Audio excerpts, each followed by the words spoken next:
Yeah. Good morning. Good morning, Alan. So thankful for your visit to us and the quality time that we all spent together yesterday. So as all of us are sitting here as community leaders, what did you learn about us yesterday? And be straight up with us. So there's lots of small towns in the world, and I've been all around, but I haven't been to Covington or Clifton Forge.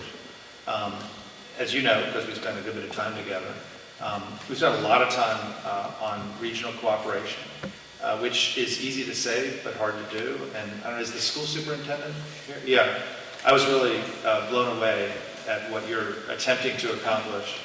I understand it's all easier in the summer than it is in the. But bringing stuff together regionally, I think, is a very impressive thing. And one of the reasons that that's important is that it's really tough for any small town to punch above its weight on its own. But the more people you bring together punching, the better your odds are, whether that be in communicating your story or getting funds from Richmond or whatever. So I think that was worthy and something I take away. Understand the difficulty of building that and sustaining it. The second thing that was impressive, I always say, and Sydney, I'll pick on you here, but the hardest part about building a small town is telling the story not just to yourself but to your kids, and the story about why not only would this be a great place to be, but a great place to come back to. I was interested. I talked to a number of people yesterday who had left and come back here, which is a very positive story. And I saw a bunch of the investments that are being made in the amenities that I think really do matter for people. And I know you just want me to talk about the ball fields, which are very impressive. But I mean, the investments made in the downtowns in Covington and Clifton Forge, the art scene in Clifton and Forge. We had a roundtable yesterday on that. Trailheads. I think there's a lot of stories here that can be told, a lot of investments that are being made. I think a question a lot of small towns struggle with is funding. How do we get from here to there? And that's an issue here too, of course. But I was impressed to be with the Allegheny Foundation and to see some of the stuff that they've been investing in and see some of the results of it. I was interested to talk to some of the major employers and understand the impact they have on the tax base here and the funding. And so if you can get money together with regional cooperation, together with a story, I think all that's very good. So it's been a great trip. Now we're going to Highland County next, and so I'll have to tell them that they're nowhere close to where you are. Thank you. Thank you. Yep. Hi, I'm Nick Moser with Highlands Community Bank and PCSS. So what's our future for banks? We've seen a lot of them pull out of here. We've got one community bank, we've got one credit union, and our financial offices are decreasing. What do you see as the future of banks with everything going online and people being able to get TVs from anywhere in the world? Well, I mean, we need banks. So let me start with that. And I'll say the economy needs banks because small businesses need loans to start. Humans need loans to get started. People need mortgages. People want interest on their deposits. And communities need banks as people close to the ground and able to understand and invest in the unique propositions that individuals or businesses or communities have. So I don't see anything that means you're not going to have banks. The world changes and banks change with it. And so there's a bunch of technology that is out there that is useful and critical these days for banks of all sizes. Remote deposit is one that pre-COVID I never used. And early in COVID, my 26-year-old said, "You're an idiot. Why don't you just..." It was more than that. "You're an idiot and you oversee the banks. How could you not have learned to do a mobile deposit?" But all that stuff makes perfect sense. And it's not the enemy. It's the friend. I think the challenge is that each and every bank today is getting its core value proposition tested. And it's being tested because, just to go back 12 months ago, deposits payment was awash with deposits. They were free. And so you had all this money to put to work. Today, what's happened, in part because of the Silicon Valley thing, in part because interest rates have increased a ton, in part because there seems to be more trust in the insurance coverage or the too big to fail of the biggest banks, and then oddly even of the biggest money market funds, is money's been moving out of banks into higher interest deposits. And so for smaller banks, which is what I presume your question is, you get into the fundamental value proposition. And as Kevin, we were talking about this last night, the fundamental value proposition of a community bank, I think, is very real, which is that you know your community better, so you should make better loans with lower loss rates. And your depositors trust you, so they ought to keep their money with you and not, run at the biggest, the first short. And that implies a certain margin. I think the challenge has been that over the last X years, deposits have been so washed, people have paid too little for them, and maybe loans have been so competitive that people have charged too little for them. And so there's still a need to get that margin equation back. How that will happen, I don't know. I'm at least remember that I used to actually pay a monthly fee to have a checking account back in the day. And that all went away because of a bunch of charges that people were able to fund checking accounts with, like NSF charges, and those charges have gone away. And so I just think there's a re-profiting of the model that's going to happen. And how that happens and where that happens, I don't know. But for the community banks, I come back to, there's a value proposition.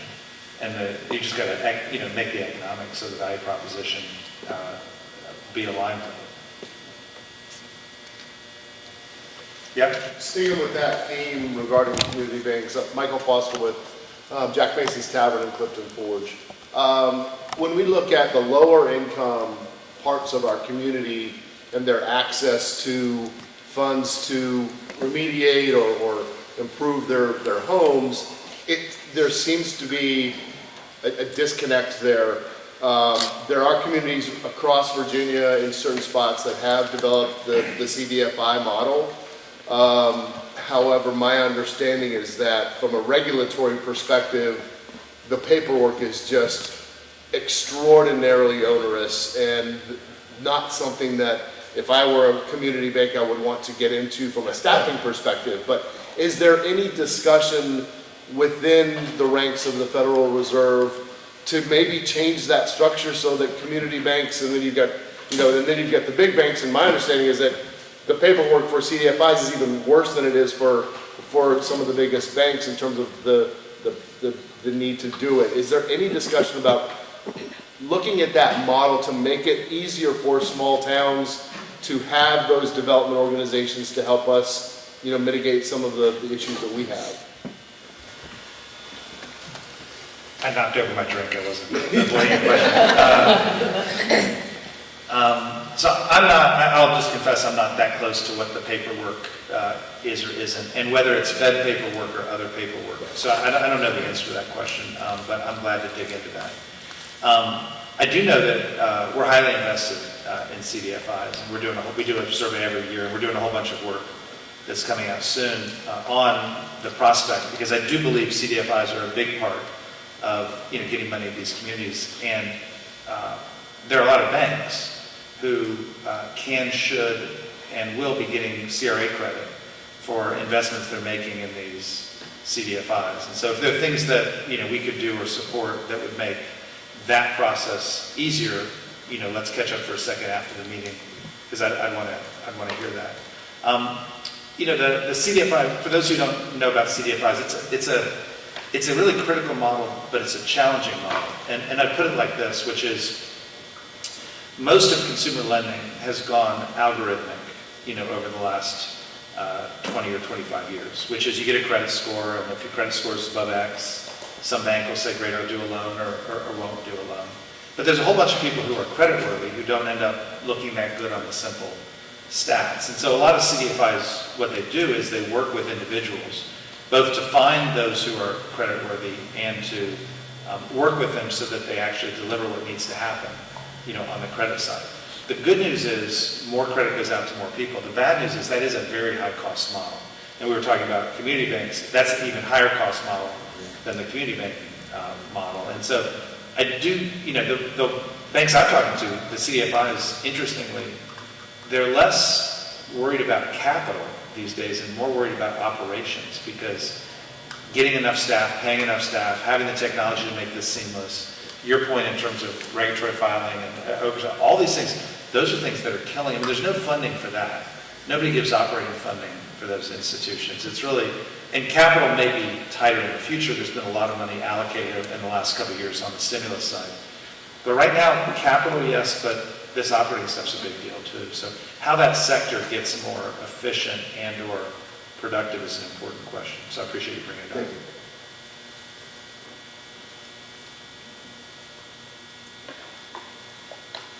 I'll ask a question Yeah, to and that. I'm here for a while, so prepare a bunch of questions. I'll just stand here and pontificate otherwise. So I'm Vanessa Weichel, People's Bank, White Sulphur Springs, West Virginia. A lot of my clients right now, my middle class clients, they're averaging $200 to $300 a week on groceries to feed their families. I think in my experience, I've seen, these, which is our communities, our small communities. These are the people that it's affecting. And it's my understanding that credit card debt is at an all-time high right now. I have clients come in and say, I'm buying groceries on credit cards. I'm tapping into my equity line to pay my insurance premium. What would be your advice on, our middle-class American that's raising young people right now, kind of pushing through? What would be your advice for them? Well, so let me start by saying, am I gone? Can you hear me? We can still hear you, Mike. Well, so let me start by saying that averages lie. And so if you look at averages, what you'll see is, you okay? Thank you. If you look at averages, what you'll see is that over the last 10, 12 years, real wages have gone up. Over the last 2 years with high inflation, real wages have gone down. Real wages being, your earnings minus, the price of stuff minus inflation. But then over the last year, it's gone back up again. And that's just a statement, and I'll just repeat it from what I was saying earlier, which is high inflation is bad for people. Low inflation is good for people. If you have low inflation, then your 3 or 4% annual increase, if inflation is 1 or 2%, you actually get a little bit of juice, but you don't the other way. So that's the first point, averages. Second point I'll say is that inflation hits lower income people harder than it hits higher income people. And so unemployment also hits lower income people harder than it hits higher income people. But why inflation hits lower income people harder is they spend more of what they make. And so if prices go up and you spend every dime that you make, that's different than somebody who saves, right? So just again, basic stuff. And so now we get to the individuals you're talking to who may or may not be the average, but I take it that those are situations that are going on. And the good news, and there is good news out there, is that unemployment's 3.6% and wages are rising. And so there are opportunities out there for people who invest in themselves and invest in their careers to get on the job ladder in a very different way than perhaps when you're in the middle of a downturn or a different situation. And getting on that job ladder does over time give you the earnings to be able to afford the lifestyle you need to live. The second thing I'd say is we take this inflation thing very seriously. And despite some pressure to say, hey, just give it up, figure you've done enough, we're actually working really hard to bring inflation down. And over the last year, what you've seen, it has come down pretty significantly. And so if those are the two parts of the equation, what do you make versus what do you spend? There are more opportunities at 3.6 unemployment to get the job you want, to make what you need to make, and we're bringing inflation down so the amount of spend you spend is less. Yeah. I'm curious about this concept of consumer perceptions, consumer confidence. You mentioned storytelling as a feedback about our community. Part of what I feel affects me as an individual in our community is a national story about nervousness about the economy.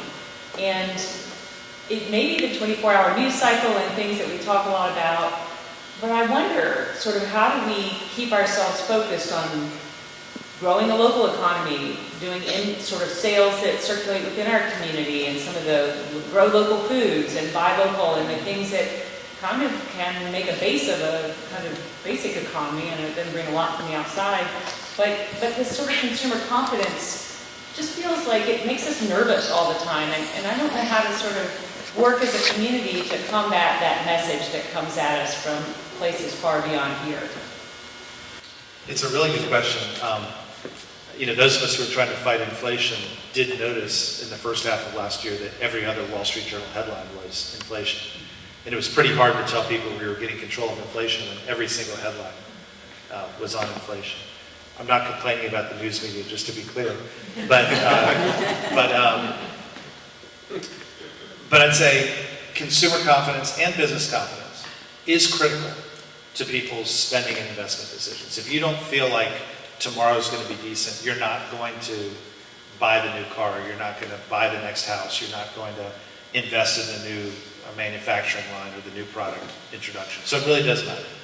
I'll also say consumer sentiment has dropped significantly from its post-COVID high. A huge part of that's inflation.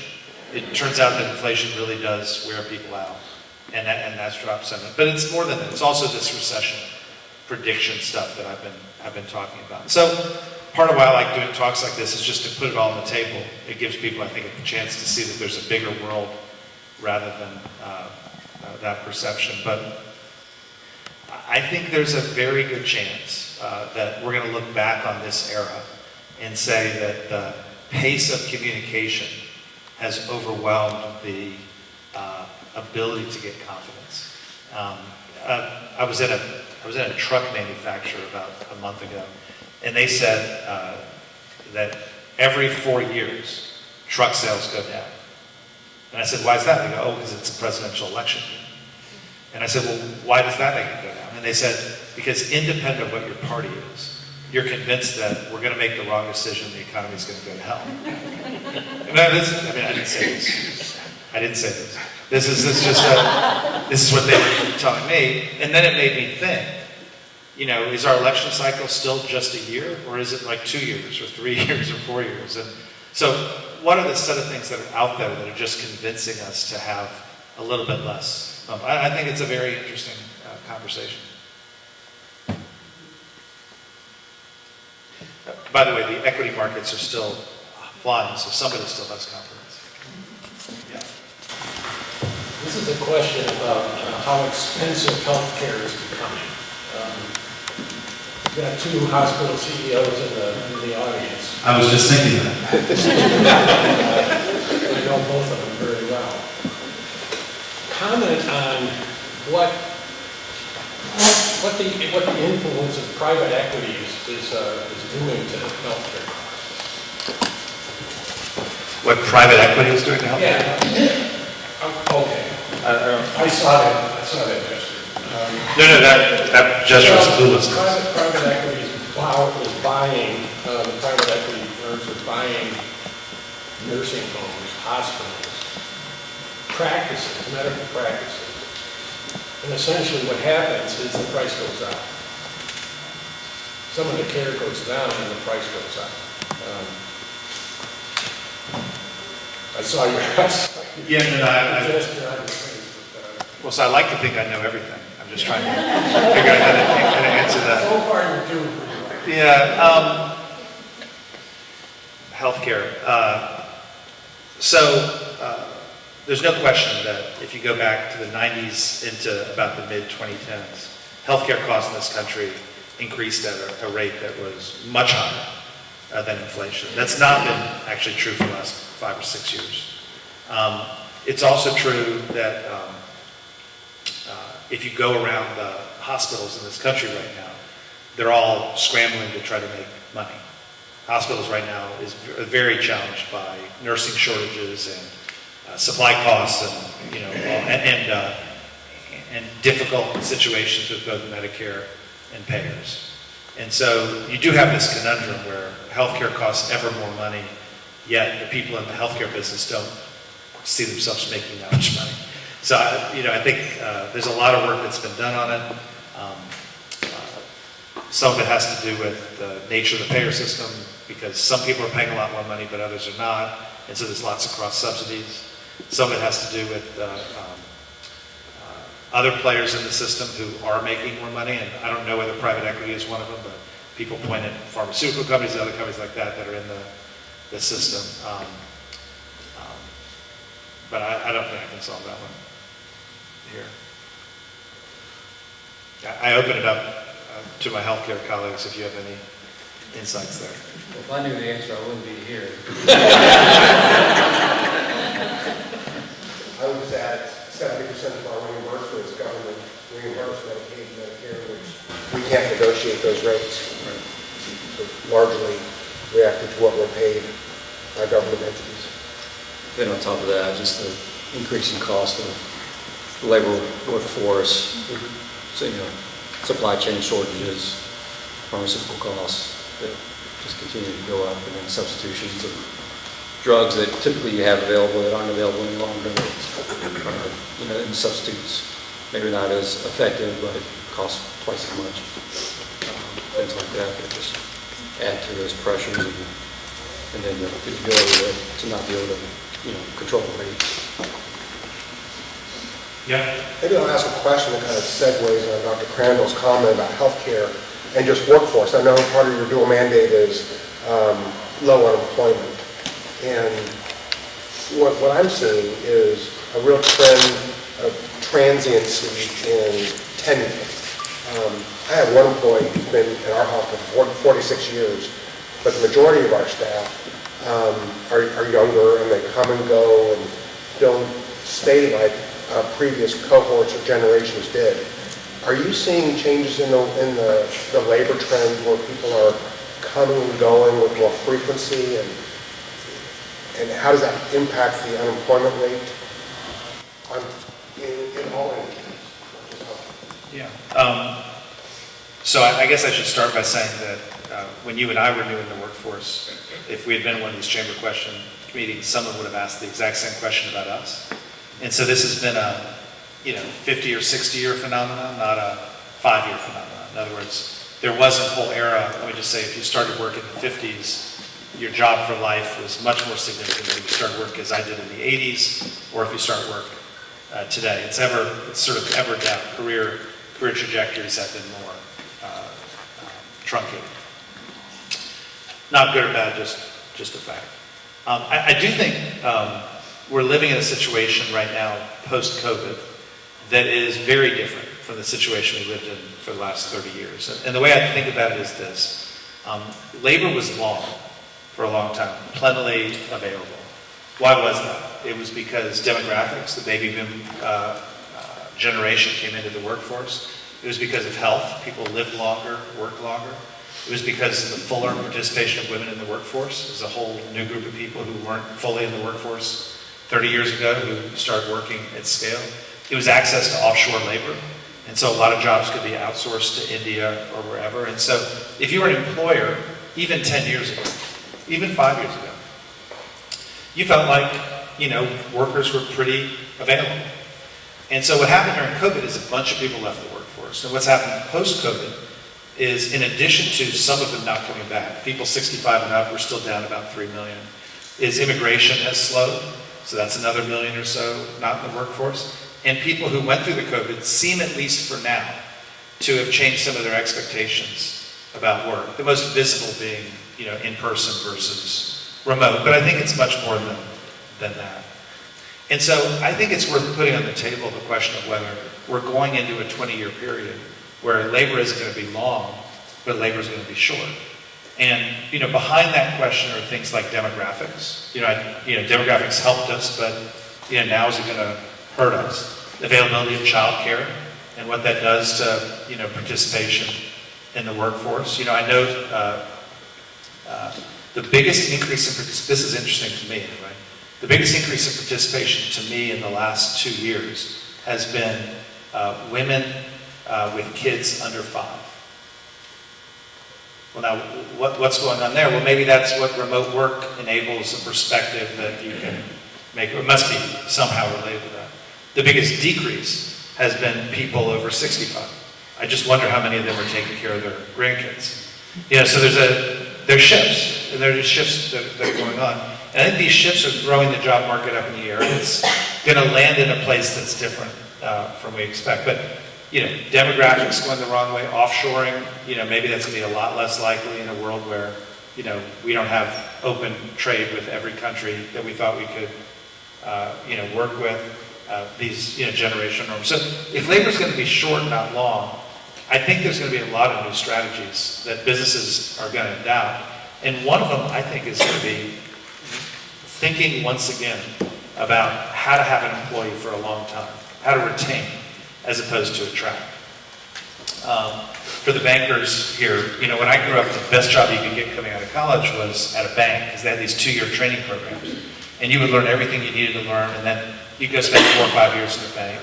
And by the time you get to the mid-90s, the banks all kind of blew up those programs because there were so many bankers on the street.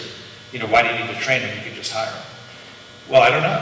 I talked to lots of people who are investing much earlier now in the development cycle to try to develop people for their jobs with the idea that they can keep them for the jobs. Nurses are a good example of a place right here. A lot of people are investing much earlier. And so maybe if you're in a world with much higher, I'll call it innate attrition, much higher, much shorter supply, higher demand, people are going to invest in a set of things that convince people to stay longer. That's how I think it's going to work.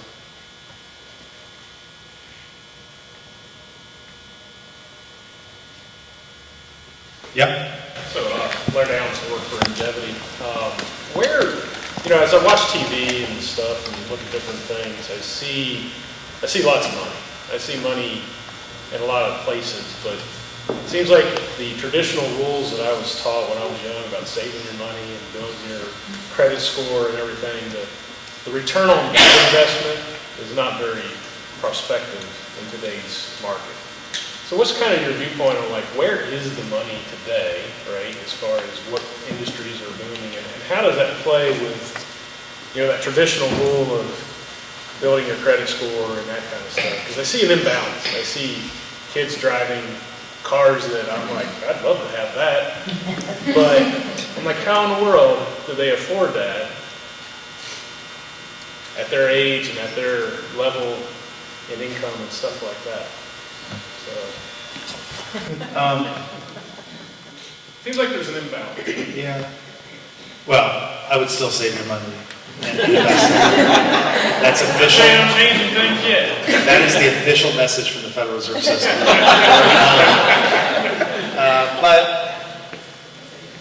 So the only half insight I have on that is that, as we were sort of hinting at earlier with this question about how do you pay for your groceries, the pandemic created strange shifts in winners and losers. And so if you were someone who had money in the stock market, right, 3 years ago, you now have 40% more money. If you didn't, you don't. If you're a person who owned a house 3 years ago, your house is now worth 40% more. If you didn't, it's not, and you're paying higher rent.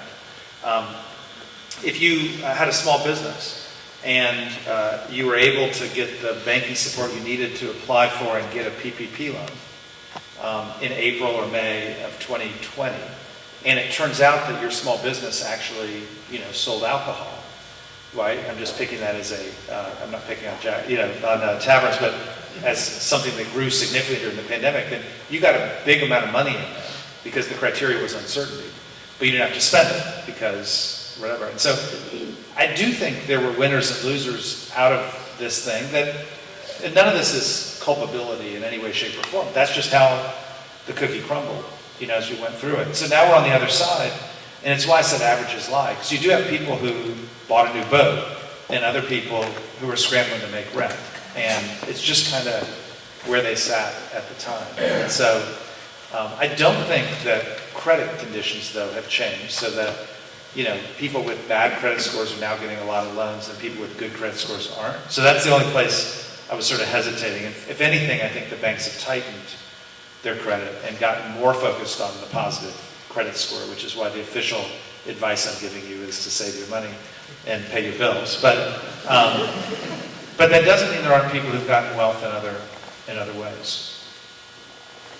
Yeah? As a follow-up to that question, I think there's a data question that maybe you have some data for, which ties to earnings in the sort of 20-something, early 30s, sort of this cohort, this imbalance that was being referred to, which speaks to maybe savings rates relative to income and income even, because I think that's something that as we age, we often see the next generation makes more when they're hired, and there's some differences that take a while to kind of play out. So I don't know if it's a difference in earning, and the savings is still high, but also the spending is right up there too, or if there truly is an imbalance in philosophy about saving that can be tied somehow to age cohorts, by decade or something. So I don't know if you have any data points that might shed some light on whether there really is an imbalance and what's behind it.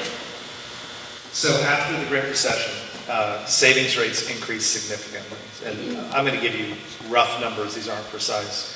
But let's say the savings rate across this country in the 2000s was 5%. In the 2010s, it was 8%.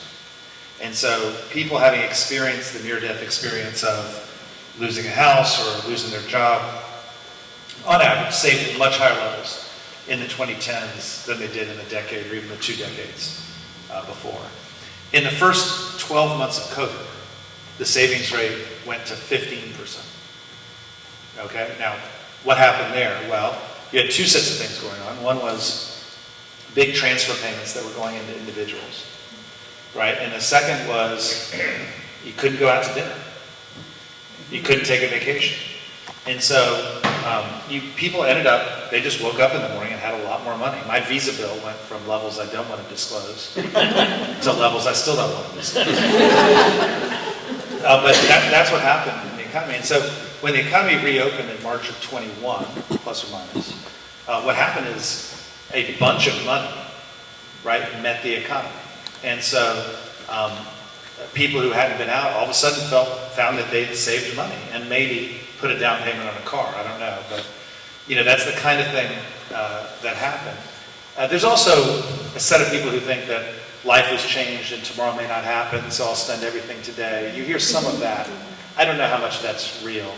But the savings rate since we've gotten out of COVID has been more like 4.5% than like the 8% it was pre-COVID. And so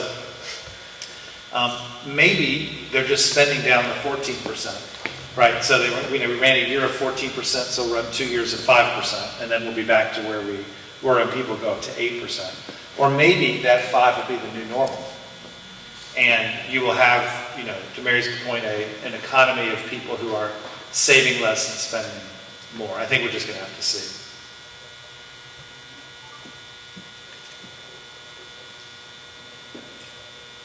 Okay. Well, I really appreciate your time and certainly your hospitality here. So thank you for hosting us, and we look forward to seeing you again soon.